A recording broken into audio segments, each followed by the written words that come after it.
Hello, I want to do an essay about Jesus' last words on the cross, and I want to do it from a total different perspective than we know and than we can read in internet.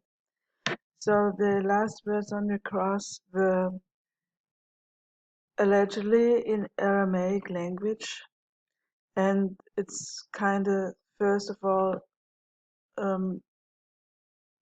I am wondering why these words are left in Aramaic and all the other words or all the other events are translated in Greek. So why has that been kept in the original language? For what reason? Um, we read here that the last words were Eli, Eli, lama sabachthani, or in German, Eli, Eli, lama sabachthani. So what does that mean? It means, my God, allegedly. That's what they say. My God, why hast thou forsaken me? Another thing I want to point out is that the NIV, of course, made from Eli, Eloi, Eloi. That's the only translation they changed that. I think they had reason to do this too, because we are seeing later what Eli means. So, and they say then, yeah, I was always wondering why, or I thought that's always strange that Jesus said these words on the cross. So, because it made no sense to me that he all of a sudden felt forsaken by God, because he knew exactly what was coming and he was ready for that. So, what did he expect? That God saves him, or I don't know, or a miracle? I don't know. It didn't make sense for what I thought Jesus is and what he knows and all that.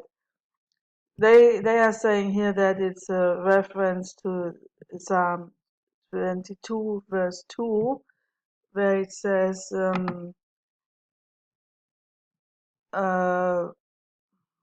we read that? Let me see.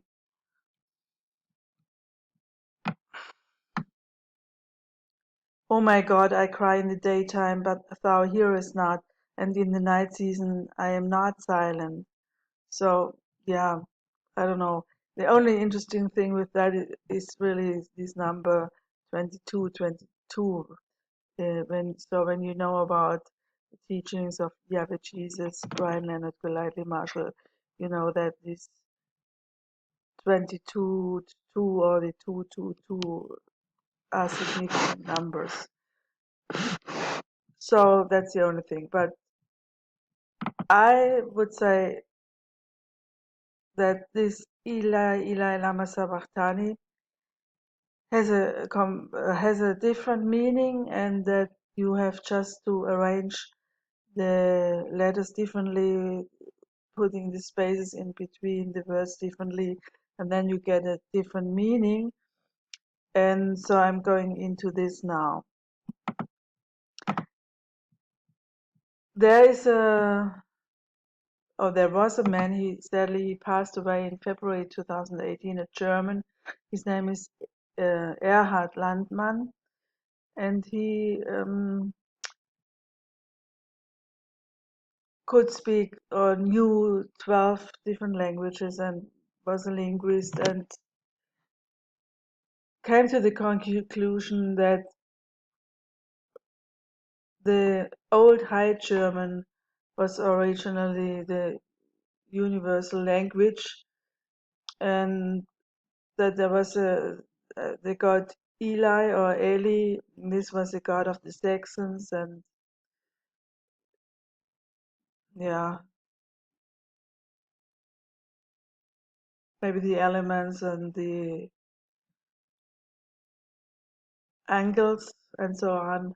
And his theory is that they came from outer space here to Earth, and and so on. But I put a link below this, so you can, if you're interested, learn more about his theories and read about it. So, and then I thought about this Old High German, and my ancestry, I'm Swabian, and the, from a region which is Alamanic. So I kind of have a feeling for these old words, and so I put these sentences, put this sentence differently together. I show you here. When it reads Eli Eli lama sabachthani, so that could then make sense. I looked at every word now, so I begin with this lam. I looked at it up in the Old High, in the dictionary for Old High German, and it says here schwach, lahm, gelähmt, krüppelig, gebrechlich.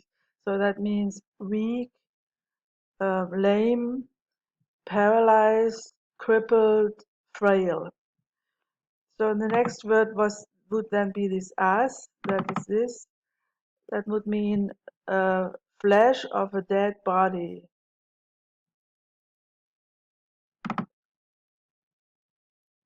Then this abach, I only found here abu, apu, abab, apa, abe, ebech, ebich, ebch. That would mean abgewendet, umgewendet. That would mean turn away. Yeah, let's say turn away, turned away, turn away. So, and then the last one would be tani. I thought that could be a past sentence, past tense of the word to do, as of done. And I found here two reference. So I just don't see it right now in here. Where is it?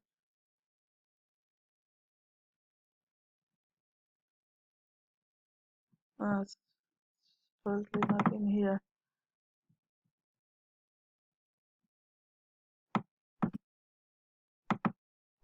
I'm sorry. Here. I'm blind.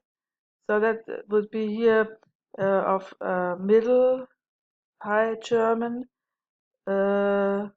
from to do, tan, that means in German getan, or in English done. So that tan would be the reference to this tani, maybe. So and then you would get that sentence Eli Eli, as of the God. The weak or the frail dead body I have turned away, or I have put away. Another thing to this abach, I've found there in Strong's Concordance to a reference that is this. It is abad. It's just one letter difference. So it says as Aramaic, and it's corresponding to number 6, and this would mean destroy, perish. So perish would fit in, my dead body perished or so. Or here, to wander away, to lose oneself. That would fit too to my conclusion.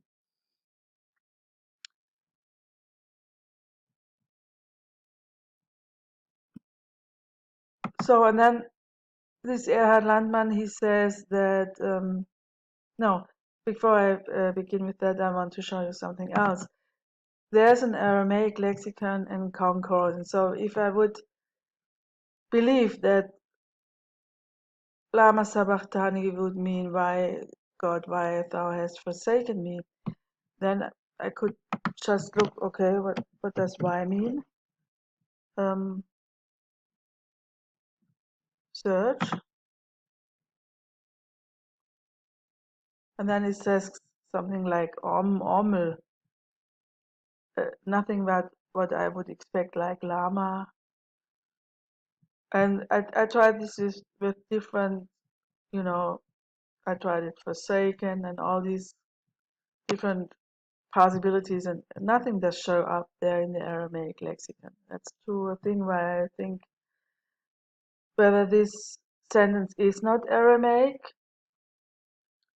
Yeah, I think that because Erhard Landmann says Aramaic was it was Alamanic, and I mean there's just a minor change of letters.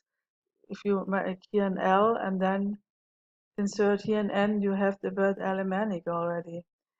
So, and his theory is that Alamanic, the elements, means because this word al, in German is space, so that means these were the men who were coming from space. So back to this universal language, which was spoken, was like Old High German or Middle High German. And for this, I have another proof too.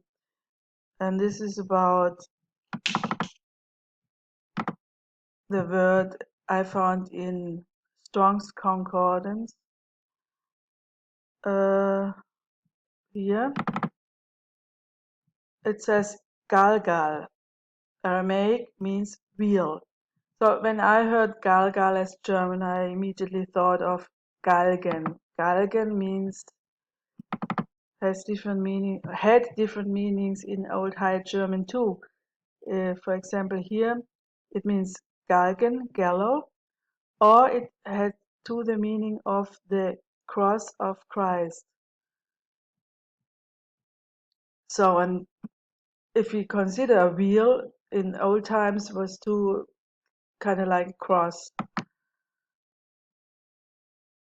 And then I thought about, okay, this Galgal, yeah, he says this here, that's from Erhard Landmann. He says the name was Galgo, or this G was often written as C, Kalk, Kal, Gal, Gal, all these different meaning the same. So, and then the Galgen as a, he, his theory is that this was a spaceship in form of a cross, or the crucifix itself. And then when I thought about that Gal, then we have in German that word Golgatha. So in English that is Golgotha. But Golgatha, when we stay at that, if you change just again make little changes like replace the O with an A and insert an R, then you get this word Golgotha. And that makes a lot of sense because that would mean then in Old High German um,